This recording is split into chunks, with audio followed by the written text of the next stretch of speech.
Olá, hoje é dia 14 de fevereiro, estou aqui na Reserva Técnica do Instituto Histórico Arqueológico de Ilhabela, na Fazenda Engenho da Água, recebendo aqui a professora Mercedes Okumura, do Instituto de Biociências da USP, que vai falar um pouco do trabalho que ela está fazendo com o acervo arqueológico. Bom, estamos aqui na Reserva Técnica do Instituto Histórico e Arqueológico de Ilhabela, analisando os esqueletos. Esses são esqueletos de acervo, são sempre materiais muito importantes para o nosso conhecimento sobre os povos pretéritos da região.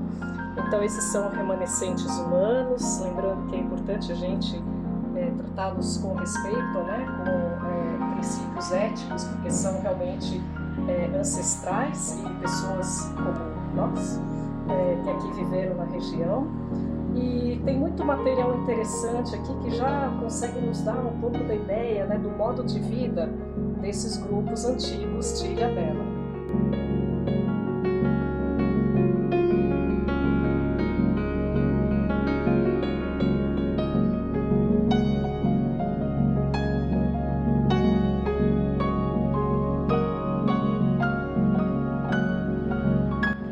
Então aqui temos uma mandíbula humana, esse é só o lado direito, né? Materiais arqueológicos geralmente são bastante fragmentados.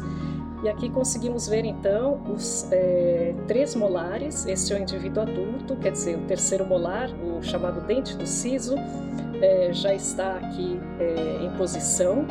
E também tem uma característica muito interessante desses grupos caçadores-coletores do litoral, que é uma dieta muito abrasiva, né, envolvendo aí pequenos peixes que podiam ser consumidos inteiros, mas também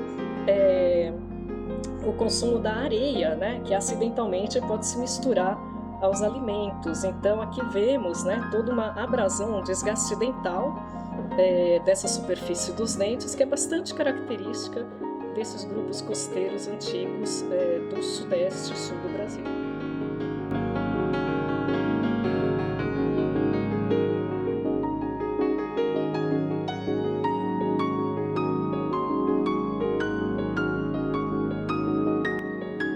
Coisas importantes que podemos ver nos esqueletos humanos, que não necessariamente são patologias, mas são respostas do nosso esqueleto, né, ao nosso estilo de vida e inclusive a nossa longevidade, né? Ou seja, conforme nós vamos ficando mais velhinhos, essas nossas vértebras que sustentam todo o peso, né, da cabeça e do tronco, elas vão reagindo a essa pressão, formando então algumas reações ósseas na superfície e também formando uma espécie de um lábio, né? Isso tudo é uma reação óssea natural mesmo à senescência, né? Ao envelhecimento das pessoas. Então quem é um pouco mais velhinho deve ter lá nas suas vértebras, né? Principalmente nas vértebras lombares, esse tipo de reação. Ela não é exatamente uma patologia, até que não interfira muito na vida do indivíduo.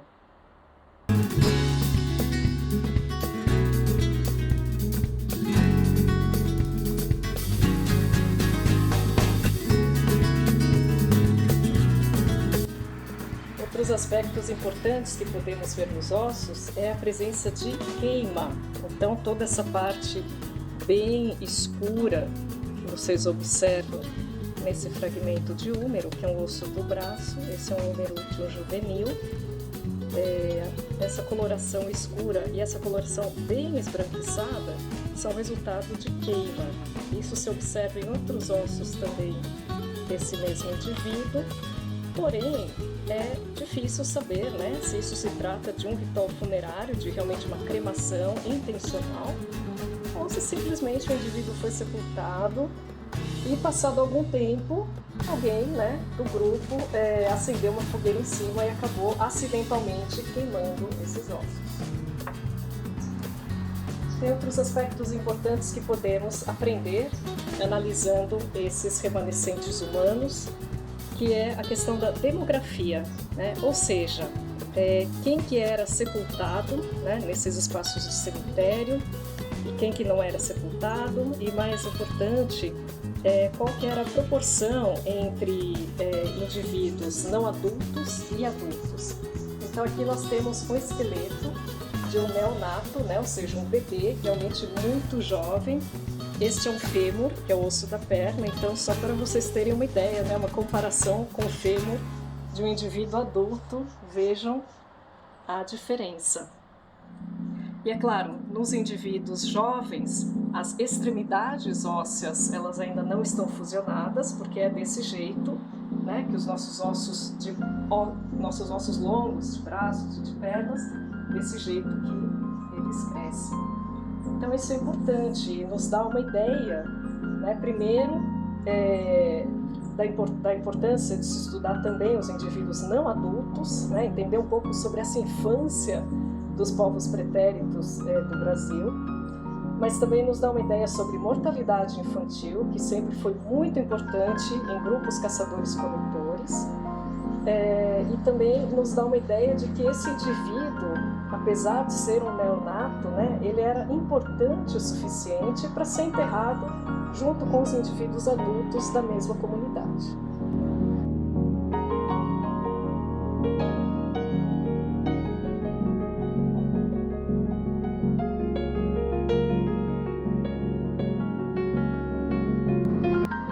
Então, a minha visita para analisar esses remanescentes humanos, eu acho que é um excelente exemplo da importância da preservação desses nossos acervos arqueológicos. São realmente um patrimônio importante de todos nós e, de modo especial, o acervo do Instituto Histórico e Arqueológico de Ilhabela, que é muito interessante, é muito único, que é um acervo da região, então isso também nos permite entender as semelhanças e as diferenças desses grupos da nossa antiga Ilhabela em relação a, por exemplo, outros grupos caçadores-coletores do litoral sudeste e sul do Brasil. Eu agradeço enormemente a visita e o interesse em estudar parte do acervo, né, de remanescentes ósseos aqui dos antigos sítios com chifres de Ilhabela, pescadores, coletores, caçadores, e cerca de mais de 2 milhões de idade, a maioria deles, né? E aqui em Ilhabela nós temos 8 sítios com chifres, né, com terra preta, com bolsões de mariscos, conchas e muitos sepultamentos humanos. São os primeiros habitantes do arquipélago de Ilhabela, além de alguns outros abrigos sob rocha que também foram ocupados, né, tanto nas ilhas menores quanto na ilha de São Sebastião, aqui a maior. Então, nós estamos aqui na Reserva Técnica, que tem cerca de 24 mil peças arqueológicas em acervo, né? E aqui em Ilhabela nós identificamos 77 sítios arqueológicos, né?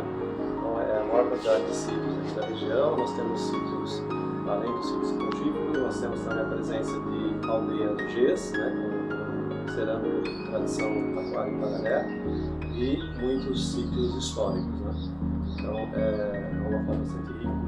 É muito bom que a USP se interesse e venha participar aqui da pesquisa e levantar informações sobre isso. Eu é que agradeço, e para quem não é pesquisador, também tem museus muito bonitos, né, que contam não só sobre a pré-história de Ilhabela, mas também sobre o período histórico daqui, que também é riquíssimo e que vale a pena então visitar e conhecer.